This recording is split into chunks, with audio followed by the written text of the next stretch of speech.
What's up, everybody? Uncommon Asa here. Uncommon Records, year end, everything we released video.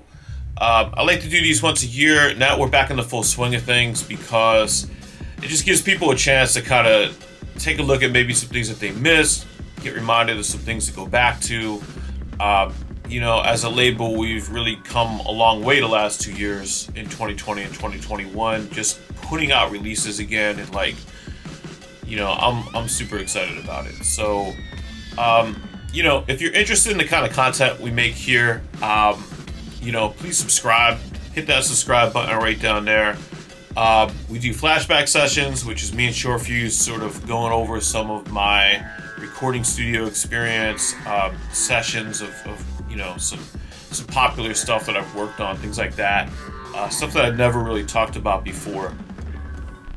We do dope shit podcast snippets, sort of like the conversation part of that show, which you can subscribe to on all different audio services as well.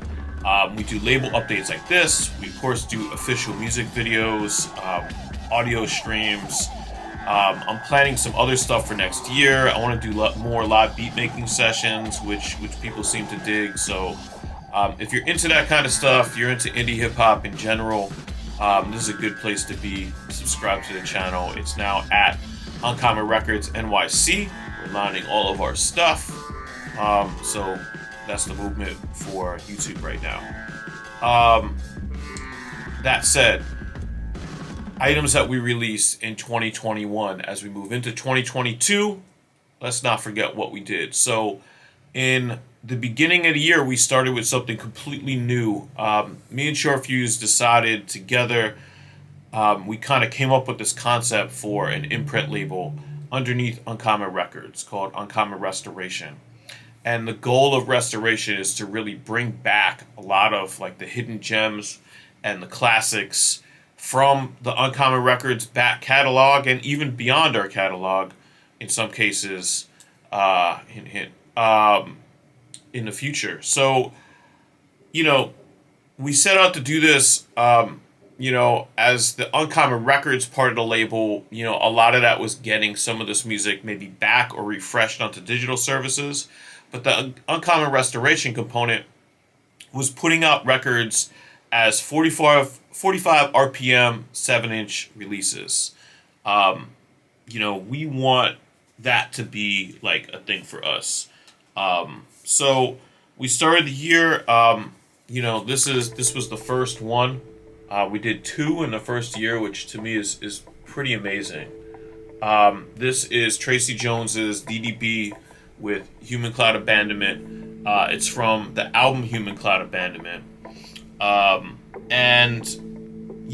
Again, big hole, 45. There's video. There's another video on the channel that gets into sort of the formation of Uncommon Restoration more fully with me and Fuse explaining it.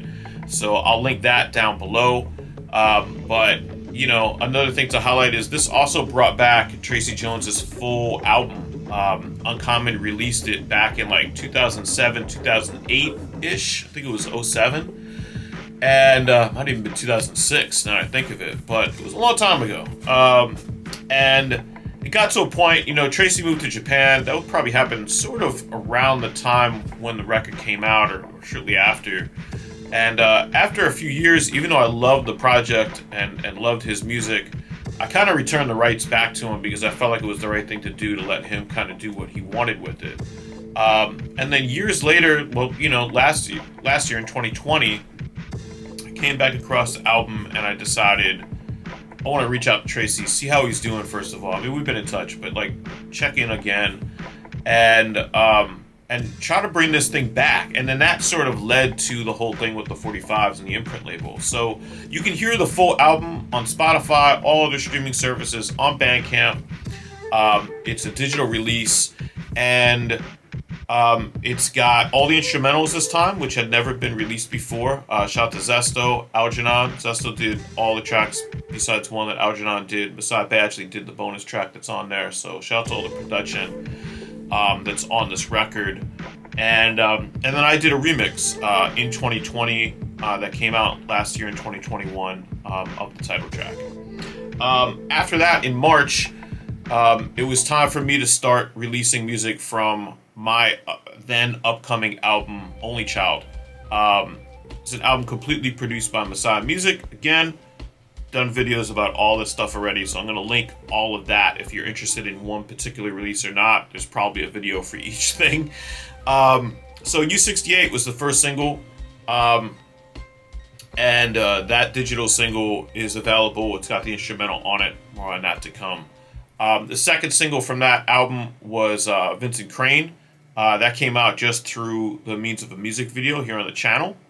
And then eventually that built into my album. But in May, we put out Brooklyn Soup digitally before the video was made. And that's also available on streaming services with the instrumental on the B-side and all that.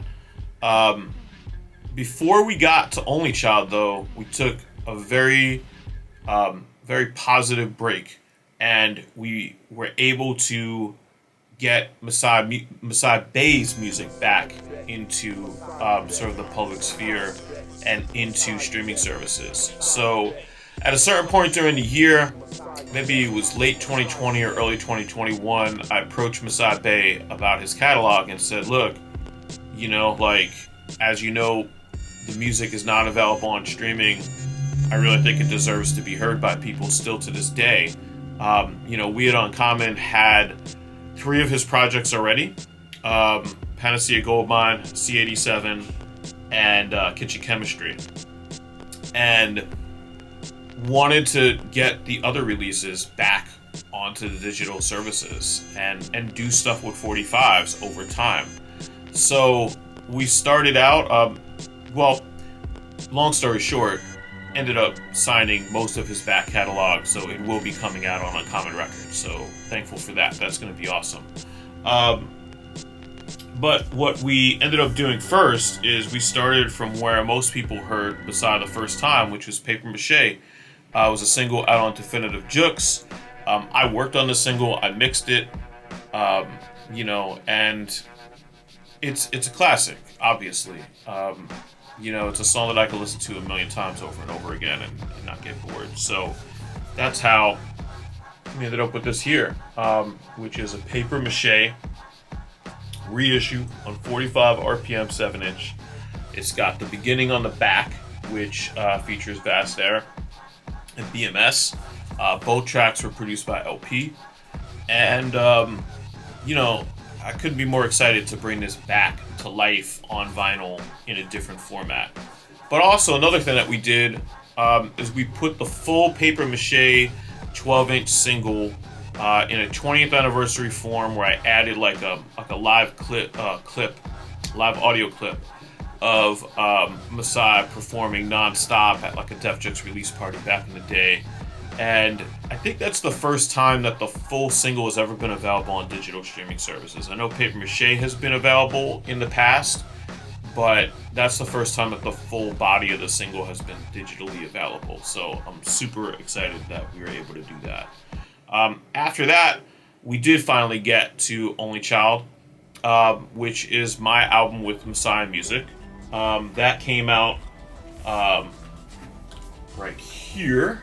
As a vinyl LP, and of course also is available on CD. We did a couple t-shirts, you know, the whole thing. Masai Music, like I said, produced the entire project. That's me as a little, get the glare out of there. That's me as a little kid, young king. And anyway, this is the album. Again, there's plenty of videos on the channel of me talking nonstop about this album. So as far as what it's about content-wise, I'll link some links. I'll link some links down below. But this is what is available in terms of like August and the summer. We followed up in October with the instrumental version of the album. Similar artwork to kind of match it up. Masai Music release. Masai Music produced the entire thing. And was really happy to get those out there digitally, you know, since he's a really great producer, and it's been great to work with. For me, you know, he's the kind of guy that really will let you get your hands dirty, both vocally and engineering wise, and even producer hat wise. You can really take his beats and collaborate with him on them. So I'm super excited to be working with somebody like that. So I was really happy to put the instrumentals out, put them out under his name because they're his work. In November, we got back to Masai Bay's back catalog. Like I had mentioned earlier, there were 3 projects that we already had existing that we basically agreed to sort of re-up and enhance the audio of. So I went back and I made a new primary, remastered the project, and it's the original mixes. We got them in a good place, I think, for this release right here. And this is the first time that Panacea Goldmine has ever seen a physical release, right? So, a retail physical release. So you can see the throwback logo on the back, because this goes back to the era when we were running this logo. It's 15th anniversary version of the CD. Inside, there's some original liner notes, some original photography, things like that haven't really been seen. So definitely worth checking this out. It's of course available digitally as well. So that's worth noting as well. It's back in streaming with some enhanced audio, or at least a better primary copy of it. And then we finished out the year with the first Guillotine Crowns single.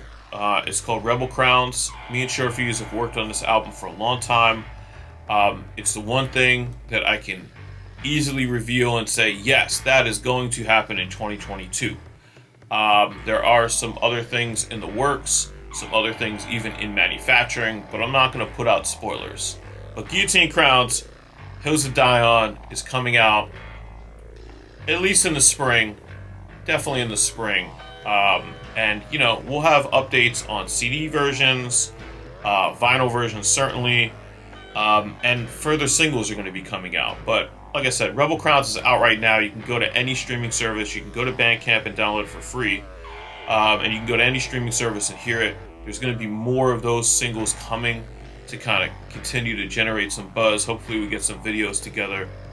We'll see what happens. But, to recap, 2021 was a big year for us. We started an imprint label. We've put out, I'm holding all the physical media here in one place. This is 3 pieces of vinyl, 2 CDs. We put out, we made, 2 different t-shirts for my album. We put out an uncommon white tee, just with the Horseman logo. What else did we do this year? We put out 2 music videos. Shout out to Owen Taylor for Brooklyn Soup. Big Hurt for Vincent Crane. Those are both from my album. So it's been a really solid year. Thank you guys for all the support.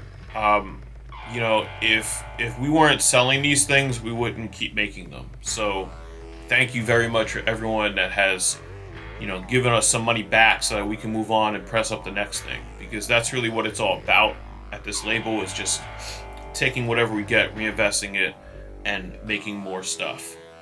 Because that's what labels do. So again, thank you very much to all the fans, all the listeners. Even if you're just streaming our stuff all the time, adding us to playlists, doing things like that, that shit is super helpful. Subscribe to this YouTube channel, like this video. All that stuff really, really helps so much more than you realize. So make sure you do that. And leave some comments below. What was your favorite release that we put out in 2021? What are you looking forward to the most in 2022? Do you like vinyl better than CDs? CDs better than vinyl? Do you only stream our stuff? Do you, what do you want to know more about? Leave those comments down below. Big up to everybody once again. Good luck in 2022. Peace, y'all.